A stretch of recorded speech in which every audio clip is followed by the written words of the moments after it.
Hello बच्चों, आज हम लोग पृथ्वी और हमारा जीवन कक्षा 7 के पाठ 2 पृथ्वी के स्थल रूप के अभ्यास कार्य को करेंगे। प्रश्न उत्तर और रिक्त स्थान वगैरह करेंगे। इससे पहले आपको मेरा पृथ्वी के स्थल रूप, जिसको मैंने चैप्टर को समझाया है, डिस्क्रिप्शन बॉक्स में उसका लिंक भी है और अपलोड किया हुआ है, उसको ज़रूर समझ लीजिए। समझने के बाद ही आप प्रश्न उत्तर को करिएगा तो आपको ज़्यादा अच्छे से समझ में आएगा। ठीक है, आपका अब चलिए शुरू करते हैं पाठ 2 पृथ्वी के स्थल रूप। तो आपका पहला प्रश्न है, बलित पर्वत से आप क्या समझते हैं? विश्व के किन्हीं 3 बलित पर्वतों के नाम बताइए।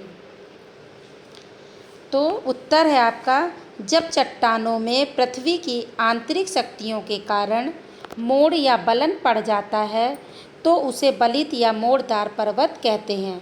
वर्तमान युग में सभी बड़े पर्वत मोड़दार या बलित पर्वत हैं। ये लगभग सभी महाद्वीपों में पाए जाते हैं। विश्व के 3 प्रमुख बलित पर्वत हिमालय, आल्प्स और एटलस हैं। ये 3 पर्वत हैं। पूछा है ना कि विश्व के 3 बलित पर्वतों के नाम बताइए, तो हिमालय, आल्प्स और एटलस हैं। अब बात आती है इसको अपने शब्दों में आप कैसे लिखेंगे। बलित पर्वत क्या है, मैंने चैप्टर में भी समझाया, फिर से एक बार बता देती हूँ कि जब चट्टानें जो होती हैं पृथ्वी की आंतरिक शक्तियों पर, जब आंतरिक शक्तियाँ जब हलचल मचाती हैं तो पृथ्वी में मोड़ आ जाता है। जैसे आप एक कागज़ को मोड़ देते हैं, अगर एक कागज़ का टुकड़ा लीजिए और उसमें ऐसे ऐसे पट्टी पट्टी बनाइए तो खोलेंगे तो वो मुड़ा हुआ भाग आपको ऊपर उठा दिखेगा। तो इसी तरह से पृथ्वी की आंतरिक शक्तियों के कारण जब उनमें दबाव बनता है तो वो एक मोड़ उत्पन्न हो जाता है, जिससे कि पृथ्वी का थोड़ा सा हिस्सा ऊपर को उठ जाता है। जब आप 2 चीज़ों को आपस में टकराएंगे तो बीच का हिस्सा अपने आप ऑलरेडी जब टकराएगा तो ऊपर उठ जाएगा। तो वही हुआ, पृथ्वी जब इतनी तेज टकराई कि बीच का हिस्सा दबाव के कारण ऊपर उठ गया, मोड़ पड़ गया, बलन पड़ गया, तो उसको हम क्या कहते हैं? बलित या मोड़दार पर्वत।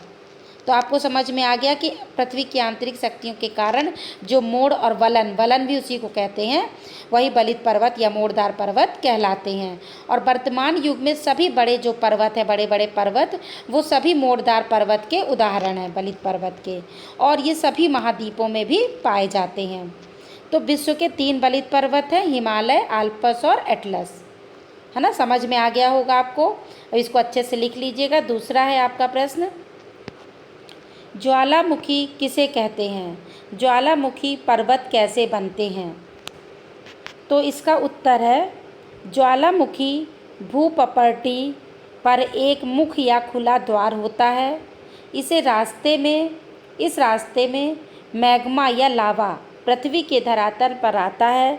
द्वार या मुख से गर्म लावा बाहर आने के कारण इसे ज्वालामुखी कहते हैं। इस द्वार के चारों ओर लावा एकत्र होने से शंकु के आकार की आकृति बनती है। इसे ज्वालामुखी पर्वत कहते हैं। इसको अपने शब्दों में कैसे लिखेंगे? देखिए, आपको नाम से ही पता चल रहा है ज्वालामुखी किसे कहते हैं, मतलब जिसके मुख में ज्वाला हो। तो पृथ्वी अंदर इतनी हलचल मचती है, आपको पता है कि पृथ्वी अंदर से गर्म है, तो इतनी हलचल मचती है कि वो जो गर्म लावा भरा हुआ है पृथ्वी के अंदर, वो एक छेद कर, इतनी ताकत उसमें आ जाती है कि पृथ्वी में एक होल हो जाता है, छेद हो जाता है, जिससे वो गर्म लावा बाहर आता है, एक मुंह की तरह छेद हो जाता है। तो उसको हम ज्वालामुखी कहते हैं। देखिए, आपका लिखा हुआ है कि ज्वालामुखी भूपटल पर एक मुख या खुला द्वार है। ठीक है, मतलब दरवाज़ा समझ लीजिए, उधर से निकलने के लिए एक दरवाज़ा बना लेता है, द्वार बना लेता है, छिद्र बना लेता है। इस रास्ते से क्या निकलता है? मैग्मा या लावा, और पृथ्वी के धरातल पर आ जाता है, बाहर निकल के ज़मीन पर फैल जाता है। तो द्वार या मुख से गर्म लावा बाहर आने के कारण इसे ज्वालामुखी कहते हैं। इसका मुख को कहते हैं ज्वालामुखी है ये। और इस द्वार के चारों ओर लावा जो है वो एकत्र हो जाता है, जमा हो जाता है, जिससे शंकु के आकार का पहाड़ जैसा बन जाता है, आकृति बन जाती है। तो हम उसे क्या कहने लगते हैं? ज्वालामुखी पर्वत। ठीक है, आपको समझ में आ गया होगा। आप अच्छे से इसको लिख के याद कर सकते हैं। अगला प्रश्न है आपका, पठार किसे कहते हैं? ये मैदानों से किस प्रकार भिन्न है? तो आपका उत्तर है, पृथ्वी पर अपेक्षाकृत ऊंचे एवं चौरस स्थल रूप को पठार कहते हैं। ये पर्वतों की अपेक्षा कम ऊंचे होते हैं परंतु इनका शिखर छोटे छोटे उच्चावच को छोड़कर समतल एवं सपाट होता है।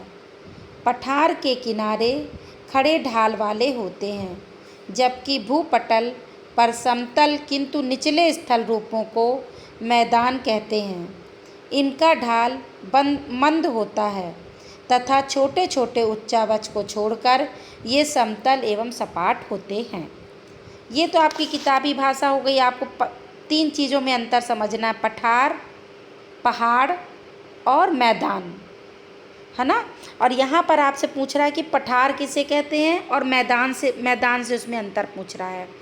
तो आपको समझना चाहिए कि जो पहाड़ होता है वो नीचे से चौड़ा होता है, ऊपर नुकीला होता है, लेकिन जो पठार होता है वो क्या होता है कि ऊंचा, किनारे तो उसके ढाल के होते हैं, लेकिन ढलाई से जब ऊपर चढ़िए तो प्लेन सपाट मिलता है, तो सपाट मिलता है, तो इस तरह से वो पठार कहलाते हैं। और मैदान सबसे निचला हिस्सा होता है, तो सबसे नीची ज़मीन जो प्लेन होती है, समतल होती है, उसको मैदान कहते हैं। उससे ऊंचा पठार होता है, जिसमें थोड़ा सा ढाल दे कर के किनारे उसके ढाल होते हैं, लेकिन उसका ऊपर का बेस क्या होता है, चपटा होता है, उसमें समतल होता है। और पहाड़ जो होता है वो सबसे ऊंचा होता है, उसका ऊपरी शिखर नुकीला होता है। तो इसी तरह से आपको ये देखिए इसमें भी समझाया गया है कि पृथ्वी पर अपेक्षाकृत मतलब ऊंचे एवं चौरस स्थल रूप, जो ऊंचे भी होते हैं लेकिन चौरस भी होते हैं, समतल भी होते हैं, स्थल रूप को पठार कहते हैं। और ये पर्वतों की अपेक्षा क्या होते हैं, कम ऊंचे। पर्वत ज़्यादा ऊंचे होते हैं, पठार उससे कम होते हैं, परंतु इनके शिखर जो होते हैं वो छोटे छोटे उच्चावच को छोड़कर, मतलब उस समतल में भी छोटे छोटे ऊंचे नीचे आएंगे, लेकिन ज़्यादातर समतल और सपाट मिलेगा। पठार के किनारे खड़े ढाल वाले होते हैं, जबकि मैदान पर क्या होता है, निचले स्थल रूपों को मैदान कहते हैं। जो भूपटल पर समतल होते हैं उनको मैदान कहते हैं। इनका ढाल मंद होता है तथा छोटे छोटे उच्चावच को छोड़कर ये समतल सपाट होते हैं। मैदान जो है आपका समतल और सपाट होता है, और पठार के किनारे ढाल ऊंचे होते हैं और उसका बीच का हिस्सा सपाट होता है। अब आते हैं हम अगले भाग में। घ नंबर, महाद्वीप और महासागर किस श्रेणी के उच्चावच हैं? तो महाद्वीप और महासागर को प्रथम श्रेणी के उच्चावच हैं। ठीक है, 3 उच्चावच आपकी किताब में बताए गए हैं, हमने चैप्टर में आपको समझाया है। तो महाद्वीप महासागर आपके प्रथम श्रेणी के उच्चावच हैं। अगला क्वेश्चन है आपका, रिक्त स्थानों की पूर्ति कीजिए। पर्वत, पठार एवं मैदान पृथ्वी पर द्वितीय श्रेणी के उच्चावच हैं। क्या भरेंगे खाली स्थान में आप? द्वितीय श्रेणी।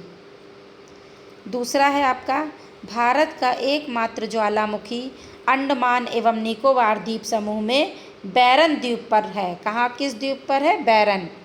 खाली स्थान में आप लिख देंगे बैरन द्वीप पर है। ग नंबर है आपका, अफ्रीका महाद्वीप का अधिकांश भाग पठार है। क्या है भाग? पठार। अफ्रीका महाद्वीप का ज़्यादातर भाग पठारी हिस्सा है वहाँ पे। अगला क्वेश्चन आता है आपका, सही जोड़े मिलाइए। तो बलित पर्वत का क्या है? हिमालय। हिमालय बलित पर्वत का उदाहरण है। ज्वालामुखी पर्वत का उदाहरण है विसुवियस, और भ्रंश घाटी का उदाहरण है नर्मदा, और भ्रंश पर्वत का उदाहरण है पश्चिमी घाट। ये आपका जोड़ी बन गया। इस तरह से आपका ये पाठ 2 इस पृथ्वी के स्थल रूप समाप्त हुआ। आपको समझ में आया? क्या दिक्कत हो रही है कमेंट्स करके ज़रूर बताइए, और इसको चैप्टर को समझने के बाद ही प्रश्न उत्तर करिए। धन्यवाद।